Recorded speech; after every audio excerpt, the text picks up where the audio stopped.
Applied জ্যোতিষের এই ক্লাসে আমরা অ্যানিমেশনের মাধ্যমে শিখব বৈদিক জ্যোতিষশাস্ত্র এবং ওয়েস্টার্ন অ্যাস্ট্রোলজির মধ্যে কি পার্থক্য রয়েছে সেই সম্পর্কে। আমরা অ্যানিমেশনের মাধ্যমে জানব আয়নাংশ কি এবং এটির গণনা কিভাবে করা হয়। আয়নাংশের বিষয়টি প্রত্যেক জ্যোতিষ শিক্ষার্থীদের জেনে নেওয়া অত্যন্ত প্রয়োজনীয়, তাই এই ভিডিওটি মনোযোগ সহকারে দেখবেন। অ্যাপ্লাইড জ্যোতিষের বাংলা ইউটিউব চ্যানেলে আপনাদেরকে স্বাগত জানাই।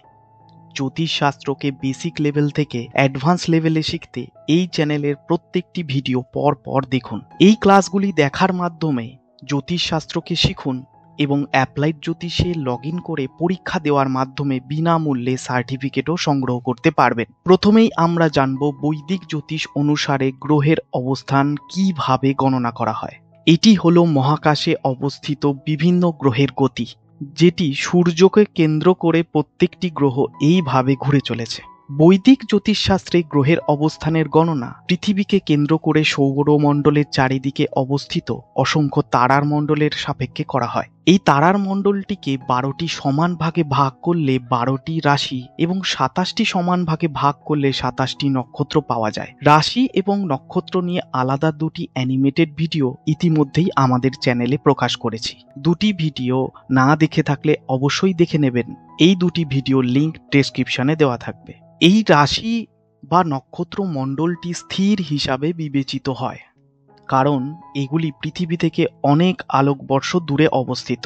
এই রাশি মণ্ডলটিকে বলা হয় নিরায়ন রাশিচক্র বা সাইডেরিয়াল জোডিয়াক। বৈদিক জ্যোতিষের ক্ষেত্রে একটি নির্দিষ্ট সময়ে কোন গ্রহ কোন রাশিতে বা কোন নক্ষত্রে অবস্থান করছে তা এই নিরায়ন রাশিচক্র অনুসারে নির্ণয় করা হয়।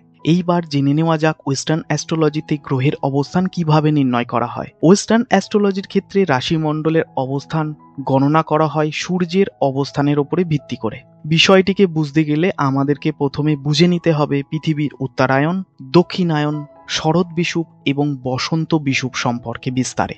এটি হলো মহাকাশে স্থিত সূর্য, আর এই সূর্যকে কেন্দ্র করে পৃথিবী উপবৃত্তাকার কক্ষপথে এইভাবে প্রদক্ষিণ করছে।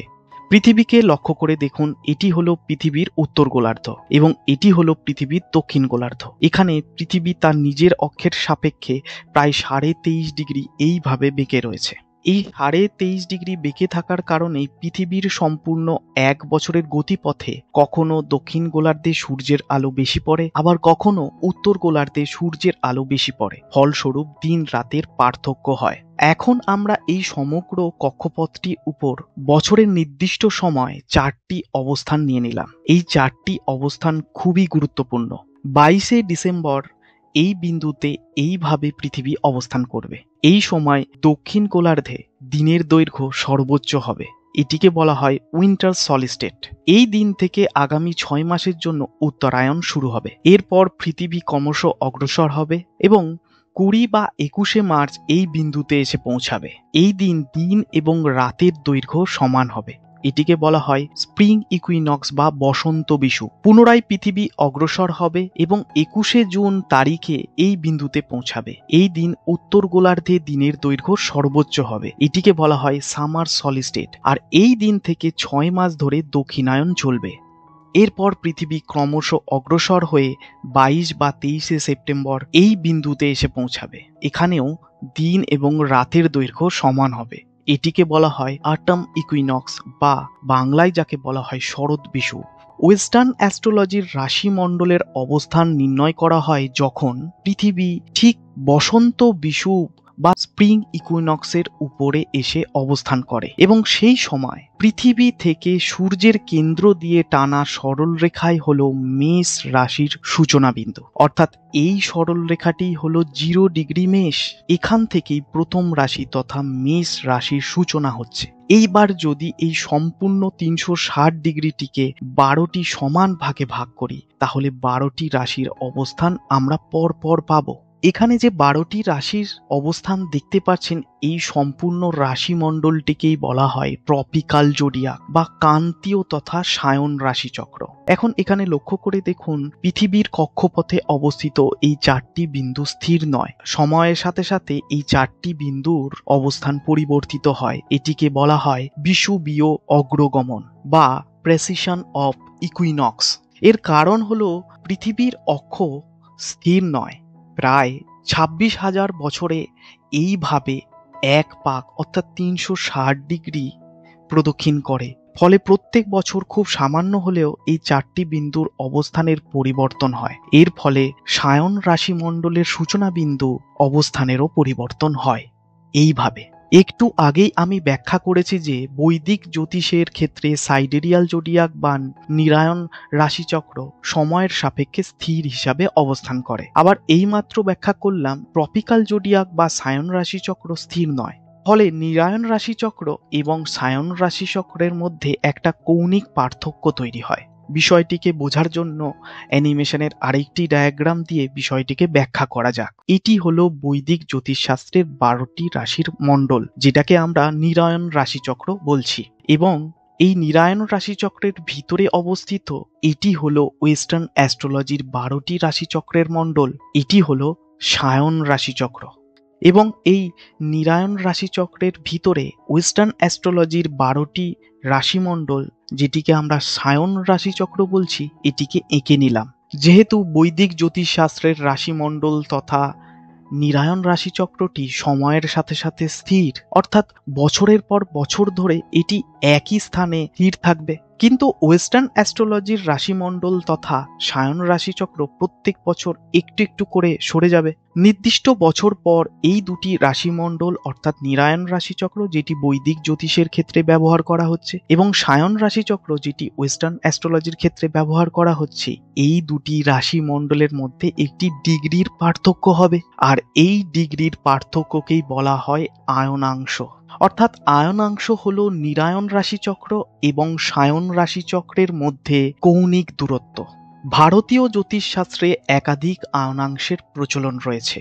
এর মধ্যে বিশেষ উল্লেখযোগ্য আয়নাংশগুলো হল লাহিড়ী আয়নাংশ, শ্রীযুক্তেশ্বর, চন্দ্রহরি, বিভিরামন এবং কৃষ্ণমূর্তি ইত্যাদি।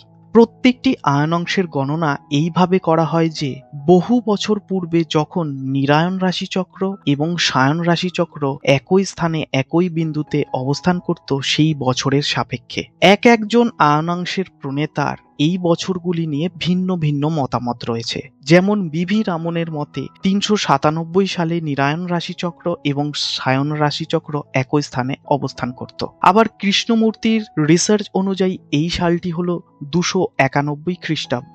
শ্রীযুক্তেশ্বরের মতে এই সালটি 499। ফলে ভারতবর্ষের বিভিন্ন স্থানে বিভিন্ন ধরনের আয়নাংশের প্রচলন ছিল। এর ফলে ভারতবর্ষের বিভিন্ন অনুষ্ঠান বিভিন্ন দিনে উদযাপন হতো। ফলে স্বাধীনতার পর ভারত সরকার একটি নতুন আয়নাংশের প্রচলন করে, যার নাম এনসি লাহিড়ী আয়নাংশ। এক্ষেত্রে 0 ডিগ্রি আয়নাংশর গণনার সালটি 285 খ্রিস্টাব্দ ধরা হয়েছে। যদিও এনসি লাহিড়ী কোনো অ্যাস্ট্রোলজার বা অ্যাস্ট্রোনমার ছিলেন না, তিনি ছিলেন নেহেরুর বন্ধু এবং একজন সচিব। এনসি লাহিড়ী আয়নাংশটি ভারত সরকার দ্বারা স্বীকৃত, তাই সমস্ত ক্যালেন্ডার এবং পঞ্জিকাতে আজকের দিনে এই আয়নাংশের ব্যবহার বাধ্যতামূলক। তবুও আজও অধিকাংশ জ্যোতিষ স্কলার এনসি লাহিড়ী আয়নাংশকে ধরে জ্যোতিষ গণনা করে না।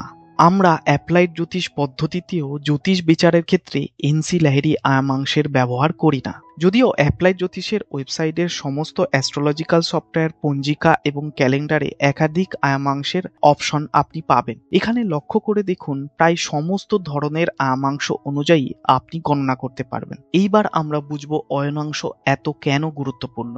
এই জন্য আমরা অ্যাপ্লাইড জ্যোতিষের কারেন্ট প্ল্যানেটারি পজিশন বা এফিমেরিস পেজটি খুলে নেব। এটি হলো অ্যাপ্লাইড জ্যোতিষের কারেন্ট প্ল্যানেটারি পজিশন বা এফিমেরিস পেজ। এখানে আপনি বৃত্তাকার যে কুণ্ডলীটি দেখতে পাচ্ছেন, এটি হলো অ্যাপ্লাইড জ্যোতিষ কুণ্ডলী। এখানে আপনি অ্যাপ্লাইড জ্যোতিষ রাশি কুণ্ডলীটি খুলে নিন।